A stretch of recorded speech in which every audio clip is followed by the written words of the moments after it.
ইশরাক হোসেনকে মেয়র হিসেবে শপথ পড়ার দাবিতে আজও নগর ভবনের সামনে বিক্ষোভ করছেন তার সমর্থকরা। যুক্ত হচ্ছেন সেখান থেকে সহকর্মী সবুজ মাহমুদ। সবুজ, গতকাল আমরা আসলে একইভাবে ইশরাক হোসেনকে মেয়র হিসেবে শপথ পাওয়ানোর দাবিতে তার সমর্থকদের বিক্ষোভ করতে দেখেছি। পরবর্তীতে ইশরাক সেখানে এসেছিলেন, কথা বলেছিলেন, এরপর সে আন্দোলন কিছুটা কমেছিল। আজও ইশরাক উপস্থিত হতে পারে কিনা এবং যারা আসলে কর্মসূচি করছেন তারা মূলত কি বলছেন আসলে? তারা এখানে সকাল থেকে এসে দাবি করছেন যে ইশরাক জনতার মেয়র ইশরাককে কেন হচ্ছে যে শপথ নেওয়া হবে না সেই বিষয়ে তারা আন্দোলন করছেন। তারা দাবি করছেন যে উচ্চ আদালত থেকে রায় পাওয়ার পর এবং নির্বাচন কমিশন থেকে গ্যাজেট পাওয়ার পরও কেন ইশরাক হোসেনকে শপথ পড়ানো হবে না, এতে সরকারের আসলে কোনো অন্য ধরনের উদ্দেশ্য আছে কিনা সেই উদ্দেশ্য তারা চরিতার্থ করতে দিবে না, এমন ধরনের কথা বলছেন তারা।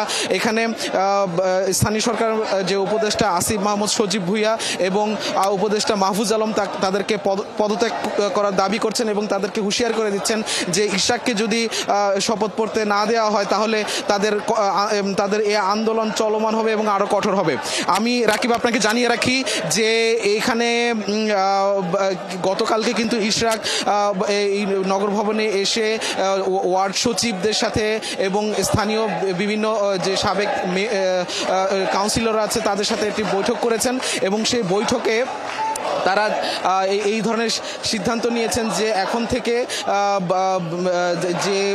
যে ওয়ার্ড কাউন্সিলর অফিসগুলো আছে সেগুলো নিয়মিত কাজ করবে।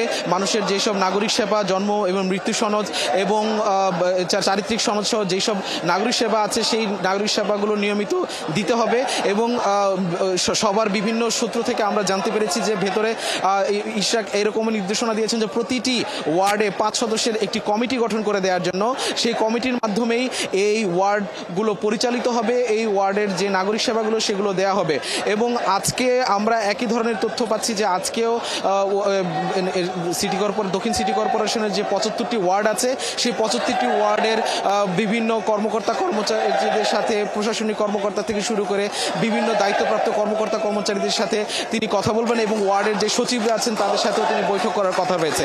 গতকালকে কিন্তু তিনি বৈঠকটা করেছেন এবং সেখানে অনেক কর্মকর্তা কর্মচারী এবং অনেক ওয়ার্ড কাউন্সিলর সেই বৈঠকে অংশ নিয়েছেন এবং তারই ধারাবাহিকতায় আজকে ঢাকা দক্ষিণ সিটি কর্পোরেশনের এই চত্বরে ইশরাকের সমর্থকরা এসে আন্দোলন করছে। তাদের একটাই দাবি যে উচ্চ আদালতের রায় এবং নির্বাচন কমিশনের গ্যাজেট প্রকাশ পরও ইঞ্জিনিয়ার ইশরাক হোসেনকে কেন মেয়র নির্বাচিত বা মেয়র হিসাবে শপথ গ্রহণ করা হবে না সেই বিষয়ে তারা জবাব চান।